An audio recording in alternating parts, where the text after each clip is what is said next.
Hi friends, welcome to Cricket 360. இன்னைக்கு ஐபிஎலோட 42nd game of the season between Kolkata Knight Riders vs Punjab Kings பத்தி ஒரு match prediction. இந்த வீடியோல ஒரு ஃபேண்டசி டீம் தரேன், சோ ஃபுல் வீடியோவையும் மிஸ் பண்ணாம பாருங்க. இந்த மேட்ச் எங்க நடக்குதுன்னு பாத்தீங்கன்னா Eden Gardens in Kolkata. Generally high scoring games இங்க எக்ஸ்பெக்ட் பண்ணலாம். விக்கெட்ஸ் ஃபிளாட்டா தான் இருக்கும். அட் டைம் ஸ்பின்னர்ஸ்க்கு வந்து கொஞ்சம் சாதகமா இருக்கும்.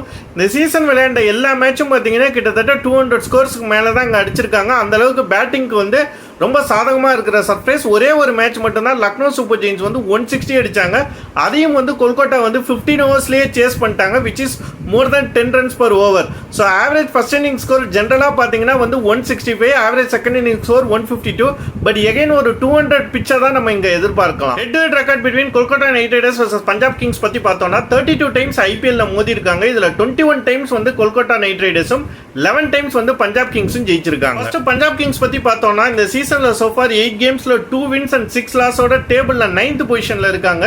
இவங்களுக்கான சீசனுங்கிறது ஆல்மோஸ்ட் ஓவர் தான். 6 மேட்ச்ல 6ம் ஜெயிச்சா ஒரு அவுட் சைட் சான்ஸ் கொடுக்கலாம். பட் அதுக்கும் வந்து மற்ற டீம்ஸ் வந்து மேட்ச் ரிசல்ட்ஸும் வந்து டிபெண்ட் பண்ணி தான் இவங்க இருக்கணும். இவங்க குவாலிஃபை ஆகிறதுங்கிறது வந்து இவங்க கையில் மட்டும் கிடையாது. ஸோ மோஸ்ட்லி இந்த சீசன் ஆல்மோஸ்ட் அவுட் தான். ஷீகர் தவன் இல்லாமல் அவங்களோட பேட்டிங் வந்து ரொம்பவே தடுமாறுது லாஸ்ட் ஃபியூ கேம்ஸில். அத்துஷ் சர்மா அண்ட் வந்து சசாங்க் சிங்கை வச்சு ஒரு சில கேம்ஸ் வந்து நல்லா விளையாண்டுட்டு இருந்தாங்க. பட் லாஸ்ட் கேம் வந்து அவங்களுமே சரியாக பர்ஃபார்ம் பண்ணல. இவங்களோட பவுலிங்கில் அங்கங்கே இண்டிவிஜுவல் பிரில்லியன்ஸ் இருந்தாலும் வந்து ஒரு டீமாக வந்து அவங்க சரியாக பர்ஃபார்ம் பண்ணுறதில்ல. அப்ரேக் பார் வந்து எக்கனாமிக்கலாக போட்டாலும் விக்கெட்ஸ் எடுக்கிறது கிடையாது. ஹர்ஷதீப் சிங் ஒரு மேட்ச் நல்லா போடுறாரு, ஒரு மேட்ச் நல்லா போடுறது கிடையாது. லாஸ்ட் மேட்ச் ரபாடாவை கூட அடிச்சிட்டாங்க. ஹர்ஷல் பட்டேலோட ஃபார்ம் ஆனால் லாஸ்ட் ஒரு 2-3 கேம்ஸில் அவங்களுக்கு ஒரு பெரிய அட்வான்டேஜாக இருக்கிற மாதிரி நான் பார்க்குறேன். பட் அங்கங்கே individual brilliance even in batting இருந்தாலும் ஒரு டீமாக வந்து இவங்க சரியாக வந்து கலெக்டிவாக பர்ஃபார்ம் பண்ணுறதில்ல. இதை நம்ம ஏற்கனவே பல வீடியோவில் பேசிட்டோம். எப்போ ஒரு கலெக்டிவ் டீம் எஃபர்ட் இருக்கோ அப்போ தான் அவங்களால ஜெயிக்க முடியும். நிறைய மேட்ச் க்ளோஸாக தோற்றுருக்காங்க. பட் ஸ்டில் வந்து ரிசல்ட் தான் மேட்டர்ஸ். ஒரு கப்பெல்லாம் ஜெயிக்கணும்னா கண்டிப்பாக குவாலிஃபை ஆகிறதுக்கு வந்து ரிசல்ட் தான் மேட்டர்ஸ். வெறும் வந்து அந்த க்ளோஸாக வராங்கங்கிறத மட்டும் வந்து எந்த பயனும் இருக்காது. இந்த மேட்சும் வந்து against a strong team like KKR வந்து நிச்சயம் ஸ்ட்ரகிள் பண்ணுவாங்கன்னு தான் தோணுது. நெக்ஸ்ட் கொல்கத்தா நைட் ரைடர்ஸ் பற்றி பார்த்தோம்னா சோஃபார் இந்த சீசனில் 7 கேம்ஸில் வந்து 5 wins and 2 லாஸோட டேபிளில் செகண்ட் பொசிஷனில் இருக்காங்க. இவங்களுக்கும் ராஜஸ்தான் ராயல்ஸ் ஃபர்ஸ்ட் பிளேஸில் இருக்கிறவங்களுக்கான கேப் வந்து கொஞ்சம் பெருசாகுது. டாப் 2 ஸ்பாட்டில் முடிக்கிறதுக்கு வந்து இந்த கேம் வந்து கேகேஆருக்கு ரொம்ப முக்கியமானது.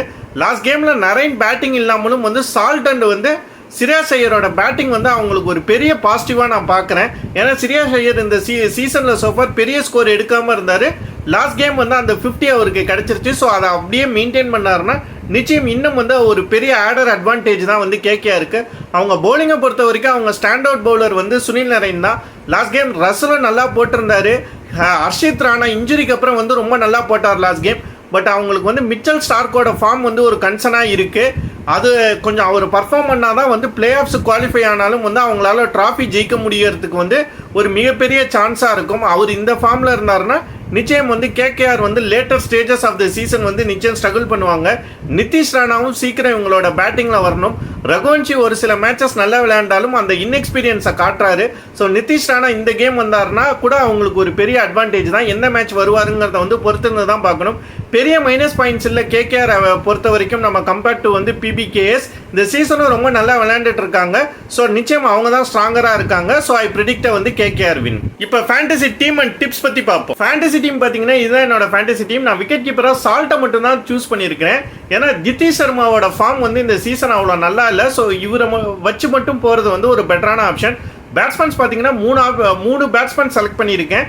சிரியாஸ் ஐயர் ஃப்ரம் வந்து கேகேஆர் லாஸ்ட் கேமும் நல்லா விளையாண்டாரு. அதுவும் ஈடன் கார்டன்ஸ் பிச் தான். ஸோ ஃபார்மை கண்டினியூ பண்ணுறதுக்கு நிறைய வாய்ப்புகள் இருக்குது. இல்லை சிரியாஸ் ஐயர் வேண்டான்னு நீங்கள் நினச்சிங்கன்னா ரிங்கு சிங்கை எடுத்து ட்ரை பண்ணலாம். பட் இந்த சீசன் அவருக்குமே பெருசாக பேட்டிங் சான்ஸ் கிடைக்கல. கிடைச்ச மேட்சஸ்லையும் வந்து கொஞ்சம் கம்மியாக தான் ஸ்கோர் பண்ணியிருக்காரு. ஸோ சிரியாஸ் ஐயர் வந்து ஒரு பெட்டரான ஆப்ஷனாக வந்து நான் கன்சிடர் பண்ணுறேன்.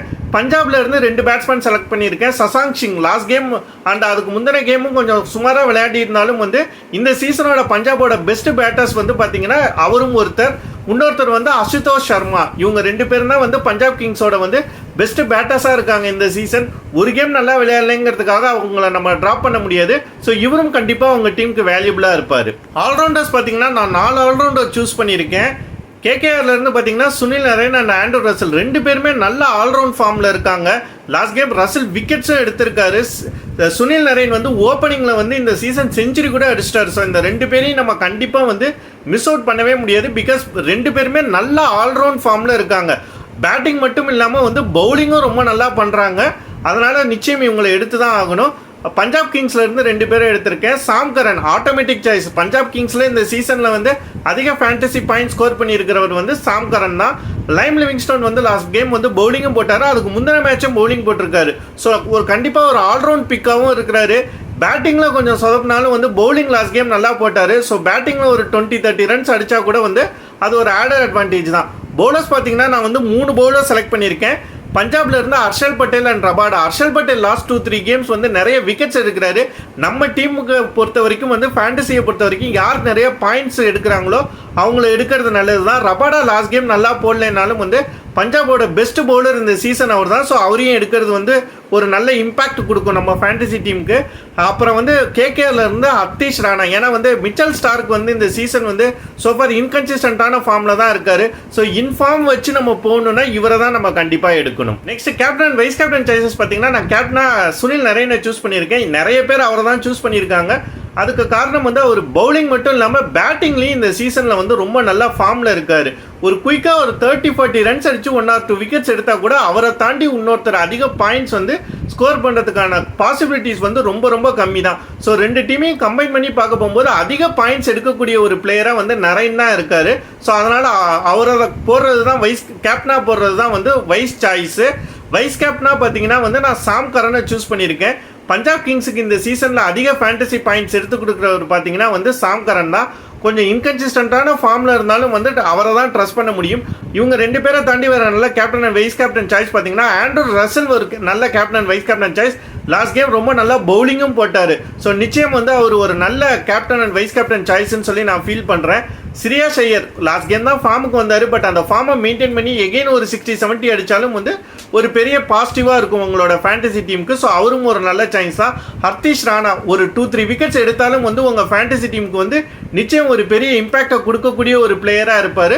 ஸோ அவரையும் நீங்கள் கன்சிடர் பண்ணலாம். இந்த வீடியோவில் நான் பேசுகிற விஷயங்கள் கண்டிப்பாக உங்களுக்கு யூஸ்ஃபுல்லாக இருக்கும்னு நம்புறேன். அப்படி இருக்கிற பட்சத்தில் மறக்காம இந்த வீடியோவை லைக் பண்ணுங்கள், ஷேர் பண்ணுங்கள், கமெண்ட் பண்ணுங்கள். நம்ம சேனலை சப்ஸ்கிரைப் பண்ணுங்கள். தேங்க்ஸ் ஃபார் வாட்சிங்.